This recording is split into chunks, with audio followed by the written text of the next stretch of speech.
Dine अपना बदला 7 जन्मों तक भी नहीं भूलती और एक बार अगर डाइन किसी के घर का रास्ता देख ले तो उसे कभी नहीं छोड़ती। ये लगभग 70 साल पुरानी बात है। सुंदर सुंदर ऊंचे ऊंचे पहाड़ों के बीच एक पुराना गांव हुआ करता था और उस गांव में रहता था राजन। वो काफी दिनों से एक काम की तलाश में था मगर उसको कोई काम मिल ही नहीं रहा था, इसीलिए वो काम की तलाश में अपने गाँव से काफी दूर निकल गया। अब पहाड़ों में ऊंचाई होने की वजह से काफी सर्दी थी और घना बादल छाया हुआ था और बादलों की वजह से जो ठंड हो रही थी उसकी वजह से और ज्यादा कोहरा हो गया था और राजन उस पहाड़ पे चलते वक्त पथरीले रास्तों पर चलते हुए कोहरे की वजह से भटक गया। उसको समझ में नहीं आ रहा था कि एग्जैक्टली सही रास्ता है कौन सा, तो वो बस रास्ते पर चलता जा रहा था। तभी रास्ते में एक पीपल का पेड़ आता है जिसके नीचे एक बाबा बैठे हुए थे और वो चिल्लम फूक रहे थे। अब ऐसे रास्ते में जो एकदम सुनसान हो, जो वीरान हो और वहां पर कोई इंसान आपको मिल जाए तो आपकी हिम्मत बढ़ जाती है और यही राजन के साथ भी हुआ। राजन की थोड़ी सी हिम्मत बढ़ी और वो बाबा के पास जाकर बैठ गया। राजन उस बाबा के पास जाकर बोलता है कि बाबा मैं काफी दूर से भटक रहा हूँ, मैं डिबरी गाँव से निकला था काम की तलाश में पर ना काम मिला और ना रास्ता मिल रहा है और ऊपर से ये ठंड और अंधेरा, कुछ समझ में नहीं आ रहा है बाबा कहाँ जाऊँ, क्या आप मुझे कोई रास्ता दिखा सकते हो? बाबा काफी गंभीर आवाज में बोलते हैं पहाड़ों में इस वक्त अकेला भटकना ठीक नहीं है। वो सामने जो नदी दिख रही है उसके पास एक पगडंडी है, तो वहां पर चले जा। उस पगडंडी के पास तुझे एक गांव मिलेगा और उस गांव में शायद तुझे मदद मिल जाए, लेकिन एक बात का ध्यान रखना, रास्ते में कहीं भी रुकना मत और कोई आवाज आए तो पीछे मुड़कर मत देखना। ये बताने के बाद राजन वहां से चल पड़ा और उस पगडंडी तक पहुंचने तक उसके साथ जो हुआ वो जानने के बाद आपकी रूह कांप जाएगी। लेकिन उससे पहले हेलो गाइस, मेरा नाम है अविनाश कुमार और आप देख रहे हो सीखो ऑफिशियल शो हॉरर स्टोरीज।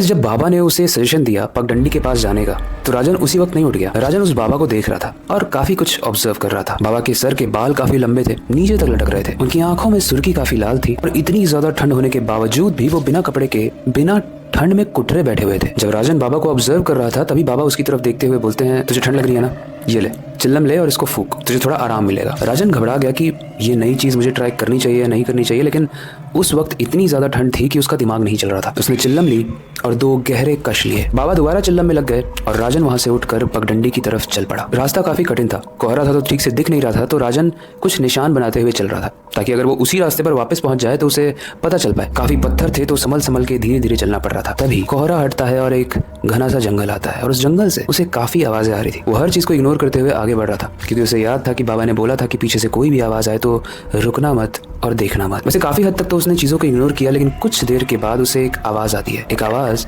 जिसमें कोई कह रहा था राजन राजन सुनो। अपना नाम इतनी बार सुनने के बाद उसे काफी हद तक क्यूरियोसिटी हुई तो उसने पीछे मुड़कर देखा, लेकिन अब जो हुआ वो जानने के बाद आपकी रूह कांप जाएगी क्योंकि पीछे वही बाबा खड़े थे। राजन एकदम से उनको अपने सामने देखकर चौंक गया। आप ही तो थे जिन्होंने मुझे रास्ता बताया था, तो आप मेरे पीछे कैसे? वो बाबा बोले तुझे डर लग रहा है ना, चल मैं छोड़ देता हूँ, तुझे आगे भी एक जंगल मिलेगा और वहाँ पर एक बुढ़िया रहती है, उसे अपनी बंगले की मरम्मत के लिए एक आदमी चाहिए, तो उसके पास चला जा, तुझे कुछ पैसे भी मिल जाएंगे, कुछ खा भी लेना और उसके बाद तू पगडंडी पर चले जाना। गाइस आई नो अगर आप यहाँ तक देख रहे हो तो आपको समझ में आ रहा होगा कि कहानी क्या मोड़ लेने वाली है, लेकिन ट्रस्ट मी आप जो सोच रहे हो ये उससे भी बुरा होने वाला है क्योंकि कहानी में एक ट्विस्ट आने वाला है। बाबा उसे उस घर में जाने को तो कहते हैं, लेकिन उसके साथ एक वार्निंग भी देते हैं कि जब तू उस घर में जाएगा तो किसी भी चीज को हाथ मत लगाना, उससे कोई भी सवाल मत पूछना और सबसे जरूरी बात, उस बुढ़िया के पीछे पीछे कभी मत जाना। काम की लालच में और भूख में राजन वहां पर पहुंच जाता है जहां पर उस बुढ़िया का घर था। देखने में वो काफी सुनसान एक पुराना सा बंगला लग रहा था, लेकिन आश्चर्यजनक बात यह है कि जैसे ही राजन उस दरवाजे पर पहुंचता है वो दरवाजा अपने आप खुल जाता है, उस घर का जहाँ पर बुढ़िया रहती थी। लेकिन जैसे ही दरवाजा खुला वहां पर खड़ी थी एक बुढ़िया जिसने काले घाघरे और चुन्नी से अपना मुंह ढका हुआ था। बुढ़िया बोलती है तुझे क्या चाहिए, क्यों आया है यहाँ पे? राजन बोलता है मैंने सुना कि आपको मिस्त्री की जरूरत है, मैं आपकी हेल्प कर सकता हूँ, मैं काम कर सकता हूँ, बदले में आप मुझे पैसे दे देना और ना भी चाहे तो मुझे बस कुछ खाना दे देना। बुढ़िया बोली ठीक है, लेकिन कोई सवाल नहीं, बस काम करना है और अगर तू ये काम करता है तो पैसे तेरी सोच से ज्यादा तुझे दूंगी। राजन चुपचाप अंदर चला गया और वो ये सोचकर बहुत खुश था कि गांव में तो उसे कोई काम मिल नहीं रहा था, वो शहर जा रहा था क्योंकि उसे कोई काम मिल पाए और इन दोनों के बीच में ही उसे काम मिल गया है तो यहाँ से उसका गांव भी पास है और शायद उसे अच्छे पैसे मिल जाएं। उसके बाद जब राजन ने आसपास नजर दौड़ाई तो उसने देखा कि पूरा घर एक बंगले जैसा है अंदर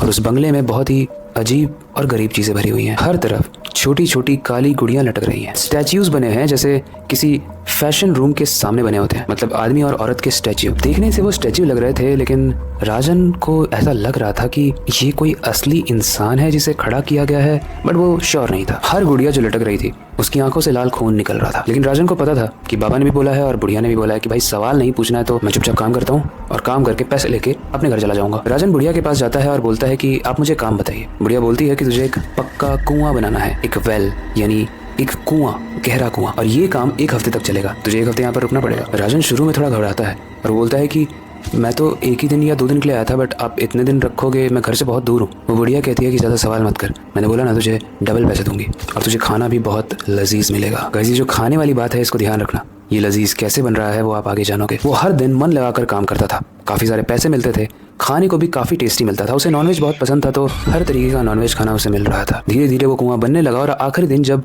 उस काम को कंप्लीट करके बहुत सारे पैसे कमा के अपनी हेल्थ बनाकर राजन घर वापस जा रहा था तो बुढ़िया कहती है कि तेरे गाँव में एक सज्जन सिंह रहता है ना, उसे ये पोटली दे देना, मैं उसकी दूर की रिश्तेदार हूँ। राजन अपने गाँव खुशी खुशी चला जाता है। वो बहुत खुश था, उसे शुरू में डर था कि शायद कुछ हो जाएगा और हम लोगों को भी कहानी में लग रहा था कि यहाँ कुछ होगा, है ना। लेकिन कहानी में अब ट्विस्ट आएगा। जब राजन उस पोटली को ले जाकर सज्जन सिंह को देता है तो सज्जन सिंह उस पोटली को खोलता है और जैसे ही वो उस पोटली को खोलता है वो उसे खोलते ही बहुत तेज से चीखता है और पोटली को बंद करके वो वापस से राजन को दे देता है और बोलता है ये मेरा सामान नहीं है, अगर तू वापस कभी आया ना तो तेरी टांग तोड़ दूंगा। राजन उस पोटली को लेकर घर पहुंच जाता है वापस, लेकिन वो बहुत कंफ्यूज था। अगर वो बुढ़िया इसकी रिलेटिव थी, इसकी रिश्तेदार थी, तो उसने ऐसा क्या भेजा इसको, और सज्जन सिंह ने उसे ओपन करके चिल्लाया क्यों मुझ पे। तो वो सोचता है कि वापस से वो इस पोटली को उसी बुढ़िया को देके आ जाएगा। लेकिन रात में कुछ अलग हो जाता है। रात में राजन की जो बीवी थी वो उस पोटली को खोल लेती है, ये देखने के लिए कि उस पोटली में ऐसा क्या है जो इतना पोटली पोटली पोटली रोज हो रहा है। लेकिन जब उसकी बीवी उस पोटली को देखती है तो उसमें जो था वो देखने के बाद उसकी रूह कांप जाती है। दरअसल उस पोटली में काला जादू का सामान था। उसमें एक काली गुड़िया थी, एक कटी हुई उंगली थी और उस गुड़िया को ड्रेस पहनाई गई थी जो कि उसकी बीवी यानी उर्वशी जैसी ही दिख रही थी। अगली सुबह होते ही उर्वशी ने राजन से कहा कि प्लीज तुम इसे कुछ भी हो जाए इसे वापस करके आओ, ये बहुत खराब चीज है, इसे घर में नहीं रख सकते हम। तो राजन घबराते हुए बोला कि ठीक है यार, मैं इसे वापस करके आता हूँ, पता नहीं तुम लोगों को क्या हो गया है। तभी सुनाई दिया कि गांव वाले भागते हुए सज्जन सिंह के घर में जा रहे हैं। जब वो एक को रोककर पूछता है कि क्या हुआ भाई, क्यों जा रहे हो, कहाँ जा रहे हो, तो बोलता है कि सज्जन सिंह और उसकी बीबी की मृत्यु हो गई। कमरा अंदर बंद था और दोनों की लाशें लटक रही थी और उनकी लाशों में हड्डियां पूरी तरीके से टूटी हुई थी, मानो किसी जानवर ने आके उन्हें खाया हो और तोड़ा हो। राजन ये समझ जाता है कि ये सब उस पोटली की वजह से हो रहा है। अब उसे समझ में आता है कि सज्जन सिंह ने उसे क्यों वापस दिया, उसकी बीवी ने यानी उर्वशी ने उसे क्यों वापस दिया, और अब वो इसको खोलने की गलती नहीं करेगा, वो इसे सीधे वापस करके आएगा और पूछ के आएगा कि क्या किया है तूने। लेकिन जब राजन वापस से उस बुढ़िया के बंगलों में पहुंचता है, उस घर में पहुंचता है, तो वहाँ पर ताला लगा होता है। वहाँ के आसपास के लोगों से जब राजन पूछता है कि यहाँ एक बुढ़िया रहती थी ना, वो कहाँ गई, तो एक आदमी बोलता है कि कौन सी बुढ़िया, यहाँ जो बुढ़िया रहती थी उसको मरे हुए तो 50 साल हो गए हैं। राजन के मानो रोंगटे खड़े हो जाते हैं भाई। तो वो मिला किससे, उसने ताला तोड़ा और अंदर जाकर देखा तो बहुत तेज बाज आई, लेकिन वो सब सच था। वो खड़े हुए पुतले, वो गुड़िया जो लटक रही थी, लेकिन थोड़े थोड़े चेंजेस थे। वो जो पुतले खड़े थे वो दरअसल असली इंसान थे जिनकी स्किन को निकाल कर पुतलों में लगाया गया था और इसीलिए वो इतना स्मेल कर रहे थे। वो जो गुड़िया थी उस हर गुड़िया के अंदर बहुत सारी उंगलियां भरी हुई थी, इसीलिए उनकी आंखों से खून निकल रहा था। और राजन ये सब देखकर बहुत शॉक हो गया और उसे बहुत गुस्सा है कि उसने उसके गांव वालों के साथ उस बुढ़िया ने ऐसा क्यों किया। तो वो वापस बाहर जाकर उस आदमी से पूछता है कि मुझे ये बताइए बुढ़िया कब लौटेगी, ये 50 साल पहले नहीं हो सकता क्योंकि मैं इससे मिला था अभी परसों। तो वो आदमी कहता है कि तू पागल है क्या, यहाँ कोई नहीं रहता, ये एक डाइन का बंगला था और उसकी भी कहानी थी। और उसने वो कहानी बताई जिसमें सज्जन सिंह पिछले जन्म में एक तांत्रिक था, एक तांत्रिक जिसको इस बुढ़िया से प्यार हुआ था जब ये जवान हुआ करती थी। जब इस बुढ़िया ने मना किया तो उस तांत्रिक ने काला जादू का प्रयोग किया इसको अपने वश में करने के लिए, और उसी को वश में करने के लिए उस तांत्रिक ने एक पोटली बनाई थी। लेकिन वो काला जादू काफी भारी पड़ा और उस पोटली ने उस औरत की जान ले ली और तब से ऐसा माना जाता है कि वो औरत एक चुड़ैल बन गई और जब सज्जन सिंह ने इस दुनिया में जन्म लिया तब से ही वो इसका इंतजार कर रही थी बदले का। अब राजन पूछता है कि लेकिन ये कैसे हो सकता है, मतलब तुम्हारी स्टोरी मैं समझ रहा हूँ, हो सकता है सच भी हो, बट उन्होंने मुझे बहुत सारे पैसे दिए थे जिससे मैंने बहुत सारी शॉपिंग भी की, मैंने कपड़े खरीदे, मैंने घर वालों के लिए कुछ कुछ खरीदा और उन्होंने मेरे लिए बहुत लजीज खाना भी बनाया था, मुझे खिलाया था। और इतने में वो आदमी कहता है लजीज, ऐसा माना जाता है कि वो जो बुढ़िया थी वो लोगों की हड्डियों को गला गला कर सूप बनाती थी और उसी सूप से वो खाना बनाती थी। तो क्या तुमने उसके घर का कोई भी खाना खाया है। राजन उल्टियों से भर जाता है और उसे समझ में आ जाता है कि ये सब कुछ उसकी सोच से ही परे था और उसने यहाँ पर आकर बहुत गलत किया था। जो भी पैसे उसके पास बचे थे वो सब पैसे उसने वापस जमीन में गाड़ दिए, जो पोटली थी उसे भी जमीन में गाड़ दी और अपने घर में जाकर उसने सब सच बताया। उसने पंडित को बुलाकर शुद्धिकरण कराया ताकि उसके घर में भी ये सब चीजें ना फैले और उसके बाद वो उस गाँव को भी छोड़ के चला गया। ऐसा माना जाता है कि जब आप किसी चुड़ैल को देखते हो या डाइन को देखते हो तो वो बहुत सुंदर होती है, उसके उल्टे पैर होते हैं, बट एक्चुअल में जरूरी नहीं है कि ऐसा हो। डायन किसी मरी हुई आत्मा को भी कह सकते हैं और डायन जिंदा इंसान को भी कहा जा सकता है जिसे तंत्र क्रिया आती हो और जो इंसानों का बुरा चाहती हो मंत्र को यूज करके। तो अगर नेक्स्ट टाइम आप जंगल में किसी ऐसे घर में चले जाओ जहाँ पर कोई बुढ़िया हो तो आप दूर ही रहना। बाकी यहाँ पर ये कहानी अंत होती है। आई होप हॉरर फैंस के लिए बहुत ही इंटरेस्टिंग स्टोरी रही होगी। बाकी आपका कोई सजेशन है या फीडबैक है इस कहानी को सुनने के बाद तो उसे आप हमें कमेंट सेक्शन में बता सकते हो। आई होप आपको ये स्टोरी अच्छी लगी होगी। बाकी वक्त आ चुका है इस स्टोरी को एंड करने का और नई सबसे इंटरेस्टिंग और थोड़ी सी डरावनी